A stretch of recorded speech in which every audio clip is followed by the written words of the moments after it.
घर का माहौल पहले से ही तनाव से भरा हुआ था, लेकिन इस बार बात कुछ ज्यादा ही बढ़ गई। जब सबको लगा कि हालात धीरे धीरे संभल रहे हैं, तभी ईशानी ने ऐसा जवाब दिया जिसने सभी को हैरान कर दिया। उसने बड़े आत्मविश्वास से कहा कि वह जो भी कर रही है, अपनी मर्जी से कर रही है और जिंदगी की ऐसी स्किल्स सीख रही है जो आगे चलकर उसके बहुत काम आएंगी।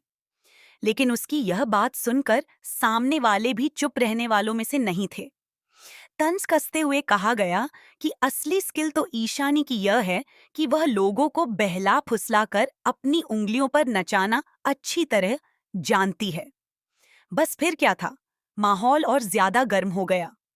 जवाब में कहा गया कि काश उनके पास भी ऐसी स्किल होती तो सबसे पहले ईशानी के दिमाग को सही रास्ते पर लाते। बातों बातों में पुराने गिले शिकवे बाहर आने लगे।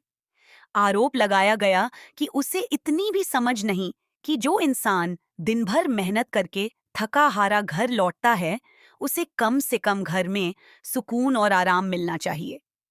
लेकिन यहाँ तो हर समय कोई न कोई नया झगड़ा खड़ा हो जाता है। हर छोटी बात पर बहस, हर बात में ताना और हर पल तनाव। इसी बीच माहौल में एक और बड़ा मोड़ आया जब ईशानी पर सीधा निशाना साधा गया। कहा गया कि अगर घर के लोग चैन से सो जाएं तो शायद उसे ही बेचैनी होने लगती है, क्योंकि वह हमेशा किसी न किसी को गुस्सा दिलाने का मौका ढूंढती रहती है।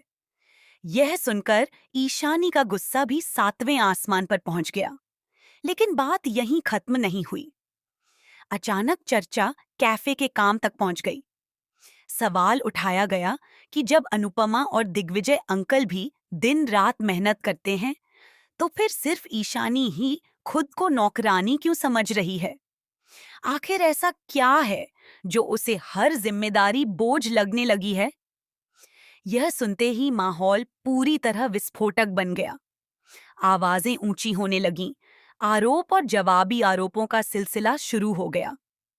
तभी गुस्से में चेतावनी दी गई कि अगर ईशानी ने अपनी बकवास बंद नहीं की, तो बात हाथ उठाने तक पहुंच सकती है। यह सुनकर घर में मौजूद हर शख्स सन्न रह गया। कुछ पल के लिए ऐसा लगा जैसे अब कोई बहुत बड़ा तूफान आने वाला है। आखिरकार गुस्से में उसे अंदर जाने के लिए कहा गया और साफ शब्दों में बता दिया गया कि अब उससे कोई बात नहीं करना चाहता। लेकिन सबसे बड़ा सवाल अभी भी बाकी है। क्या ईशानी सच में गलत है, या फिर वह किसी ऐसी सच्चाई से लड़ रही है जिसे घर वाले समझ ही नहीं पा रहे? और क्या यह झगड़ा यहीं खत्म होगा, या आने वाले दिनों में परिवार के रिश्तों को पूरी तरह बदलकर रख देगा?